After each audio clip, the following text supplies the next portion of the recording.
Hello.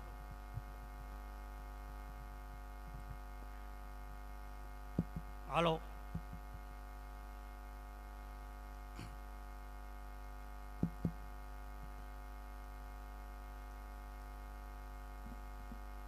Hello.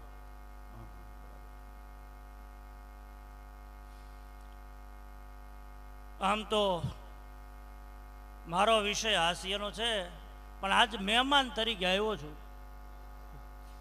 અને બેહવું છે મહેમાન તરીકે છે. માત્ર ને માત્ર 10 મિનિટ. કારણ કે બોલવાથી બકવા ધણી મને બહુ લાગે છે ભીખ. થોડું પણ ઠાવકું જો બોલાય તો ઠીક. કારણ કે બાપાનું સાનિધ્ય, નરહરિ બાપા, અહીં તો 2 શબ્દ સારા અહીંયા વાણીના નીકળી જાય ને તોય પવિત્ર થઈ જાય. આપણે આ હમણાં યાદી કરી જોધલપીર બાપાની. એવું જ આ પીરાણું અને એવી જ આ જગ્યા. એટલે દુહો છે અમારો કે સંત ન હોત સંસારમાં તો જલી જાત બ્રહ્માંડ. એ તો જ્ઞાન કેરી લેરશે ઠારત ઠામો ઠામ. સંત આખી જિંદગી સાહેબ જેને સતનું આચરણ કર્યું હોય ને ત્યારે આવા સંત થાય. અને અમે કલાકારો તો કહેતા હોય કે સદીમાં અમુક વ્યક્તિઓ બહુ ક્યારેક ક્યારેક સદીમાં એક થાય. એમાંથી એક નાગજી પીર દાદા. અને એવા તમારા સમાજના આપણે જેને બંધારણના ઘડવૈયા કહીએ એવા ડૉક્ટર ભીમરાવ આંબેડકર. અને સાહેબ એ બધાને તો આપણે જોયા નથી, પણ અમે ખરેખર જેને જોયા છે એવા પદ્મશ્રી હેમંતભાઈ ચૌહાણ. એ સદીમાં મારી દ્રષ્ટિએ આવા પુરુષો એકવાર થાય એટલે જોરદાર તાળીઓથી વધાવો. આ સંગમ થયો છે આજ. અને 21મી સદીઓ આ બધા સાક્ષી છે. 21મી સદીમાં હું જોયું આટલું કોઈએ નહીં જોયું હોય. વિચાર કરજો. ન ભૂતો ન ભવિષ્ય. જેટલા થઈ ગયા એણે નહીં, અને જે આવનારી પેઢી છે એણે નહીં.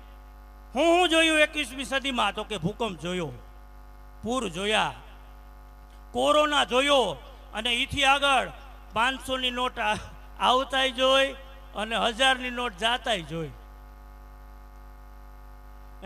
સર્કિટોય જોયા, અને સાહેબ એથી આગળ અયોધ્યા મંદિરે જોયું.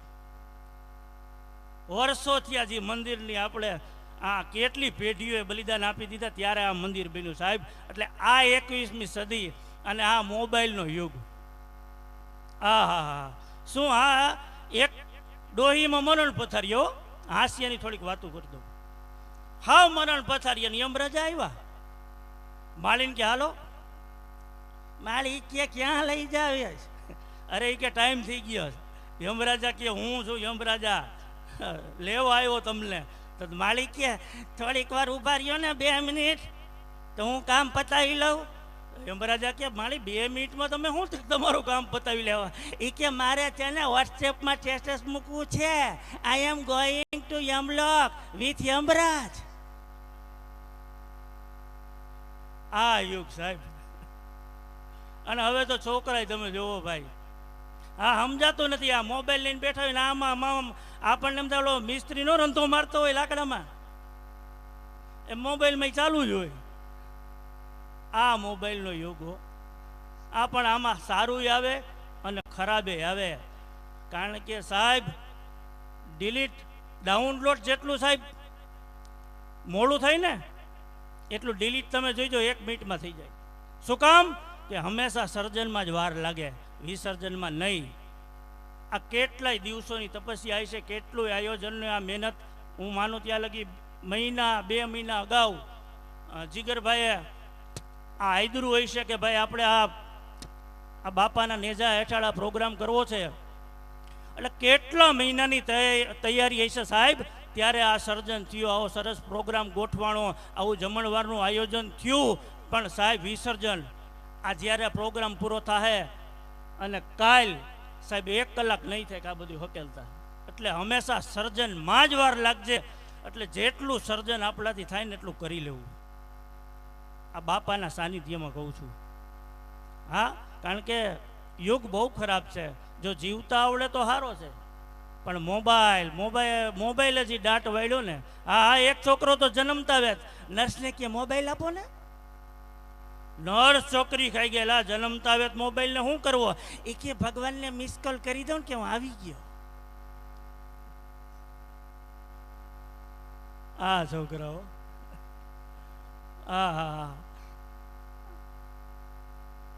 હા તમે જુઓ, છોકરાઓ પાસેથી અમુક હાસ્ય મળે ને એ કંઈક નોખું હોય. હા, એક છોકરાએ સાહેબને કીધું, સાહેબ આપણું રાષ્ટ્રીય ગીત ચાલુ હોય, તમને આપણે બધાને ખબર છે આપણું રાષ્ટ્રીય ગીત ચાલુ હોય, જન ગણ મન અધિનાયક જય હે ભારત ભાગ્ય વિધાતા.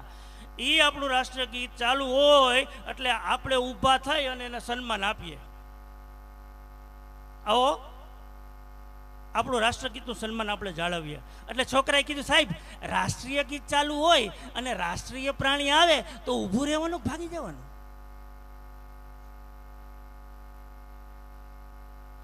સમજો ને? આ મારો ભાઈ બંધ છે, બહુ અઘરો હો ભાઈ, સવાલ એવા કરતો હોય. મને કે આપણી સામે ભગવાન આવે તો કેવા આપણે રાજી થઈ જાય કા? મેં કીધું એમ તાત્કાલિક રાજી નહીં થવાનું. મને કે કેમ? મેં કીધું પહેલાં નક્કી કરી લેવાનું, આપણે ભગવાન પાસે ગયા છીએ, ભગવાન આપણી પાસે આવ્યા છે. ઉતાવળું નહીં થવાનું. હા, પણ સંતોનું સાનિધ્ય છે ને, બે એક વાતો સારી થઈ જાય ને. એક નાનો એવો મારે દાખલો કેવો છે, આમાં હાસ્ય છે અને એક સંતની વાતે છે. એક અવધૂત સંત હો. હા, કોકે ભાઈ જે સંત હોય એને ખબર જ હોય કે ગિરનારજી જાય ને, ગિરનાર, અને એની પરિક્રમા કરે દત્તાત્રેયથી માંડી અને ફરતો આટો લે ને, ત્યારે એમ કહેવાય એ સંતની ભક્તિ પૂરી થાય. એટલે બરોબર સંત પધાર્યા ભાઈ. કોકે કીધું જુનાગઢ જઈ આવો છેલ્લી વાર, એટલે તમે પ્રખર સંત તરીકે બિરુદ તમને મળી જાય. અને ભાઈ સંત આવ્યા ને એમાં ચેલો ભેગો, અને ચેલો એવો અફલકણો ભાઈ. ચેલા હારા હોય તો વાંધો નહીં, પણ આ તો ભાઈ વાત જ અલગ હો. એવો અફલકણો ચેલો ભેગો, અને બરોબર જુનાગઢ જવા નીકળ્યા અને સંધ્યા ટાણું થવાનો ટાઈમ. અને બાપુએ કીધું કે સંધ્યાવદન તો કરવી જ પડશે. બાપુનો સાધુનો નિયમ, સંધ્યાવદનની આરતી કરે ને એટલે જ્યાં જગ્યા મળે એ જ જગ્યાએ આસન પાથરી અને આરતી કરી અને પછી ત્યાંથી આગળ નીકળી જવાનું, આ નિયમ. એટલે સંતે કીધું, બચ્ચા આસન લગાવો. અને ચેલો તો ભાઈ અફલકણો તો મેં ન કીધું, અરે બાપુ આ જંગલ, અહીંયા હાવજો આટા મારતા હોય, આ હોરઠની ધરતી, આપણા બેયનો નાસ્તો કરી જાય. એ કરતાં સંધ્યાવંદન રહેવા દો, આપણે ગિરનાર પહોંચી જાય પછી તમારે બીજે દીએ જે કરવું હોય ને આરતી બધી પૂજા પાઠને રહેવા દો, ન્યા કરજો. એ કે નહીં, નિયમ કોઈ દી અમારો સંતનો તોડાય નહીં. હાવજ આવે તોય ભલે, અને જે થવું હોય એ થાય, પણ અહીંયા આસન પાથર અને હું સંધ્યાવંદન કરી લઉં ને પછી જ અહીંથી નીકળવાનું થાય. પછી ચેલાને થયું બાપુ માનશે નહીં. બરોબર, ચેલાએ આસન પાથર્યું અને બાપુભાઈ સમાધિમાં બેઠા ને એક તાર લાગી ગયો, તુહી નામ તુહી નામ તુહી નામ તુહી નામ તુહી નામ, એક તાર લાગ્યો ભાઈ. અને હરિની હારે તાર ગયો ભાઈ. અને ચેલાને એમ થયું કે બાપુ બરાબર હવે સમાધિવશ થઈ ગયા છે, સંધ્યાવદનમાં બેઠા છે, અને જો હાવજ આવશે તો મારું શું થાય? ચેલો ધ્રુજ એવો, બાપુનું જે થાય એ થાય. ચેલો કે આપણે આપણું કામ કરી લ્યો ભાઈ. અને ચેલો જઈને ઝાડવા ઉપર ચડી ગયો, ત્યાંથી બેઠા બેઠા જોવે. અને ભાઈ જોગાનું જોગ કરવું એવું કે હાવજ આવ્યો, ડાલા મથો હાવજ આવ્યો. પણ હાવજ કેવો?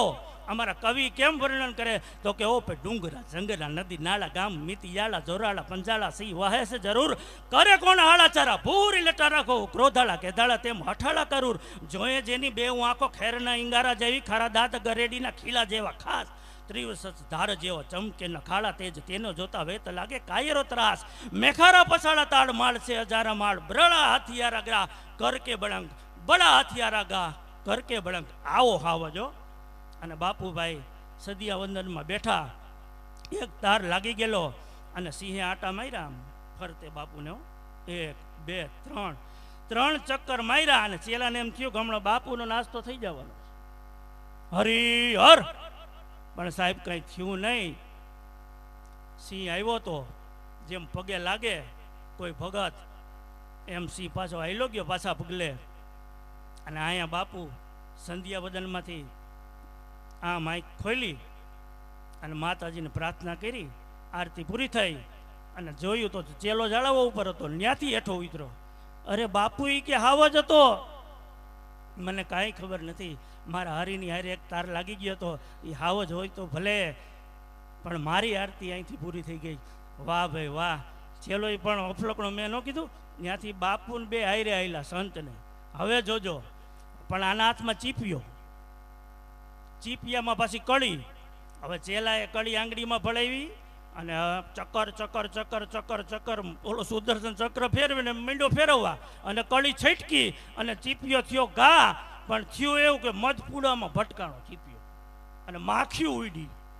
જે બણતી માખી ઉડી અને ભાઈ બાપુને સીધું સાધુના ગળામાં આવીને કળ્યો અને બાપુ મુઠ્ઠીઓ વારીને આગળ અને ચેલો પાછળ. બાપુએ હળી કાઢીને ચેલાએ આગળ હળી કાઢી. કેટલાક 1 કિલોમીટર ગયા ને પછી ચેલાએ કીધું, બાપુ સંધ્યાવદન કરતા હતા, ડાલામાં તો હાવ જ આવ્યો, તોય તમને પેટનું પાણી ન હલ્યું અને એક નાની એવી માખી કીડી અને તમારે અરરાટી બોલી ગઈ. હવે સંતનો જવાબ સાંભળજો.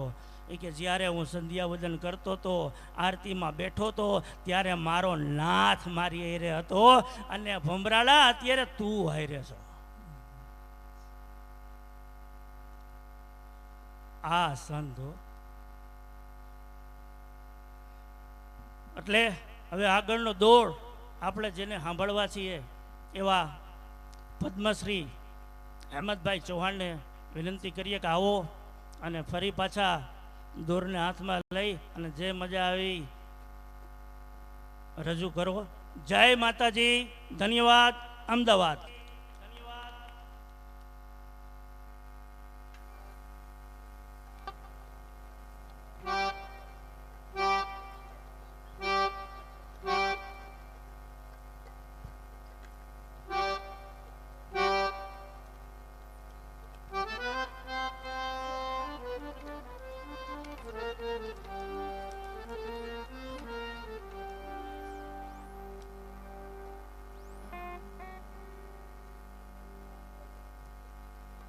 આ ગરબાનો રાઉન્ડ છે એટલે બેનો આવી જાય, તમારી ટાઈટ ઉઠશે.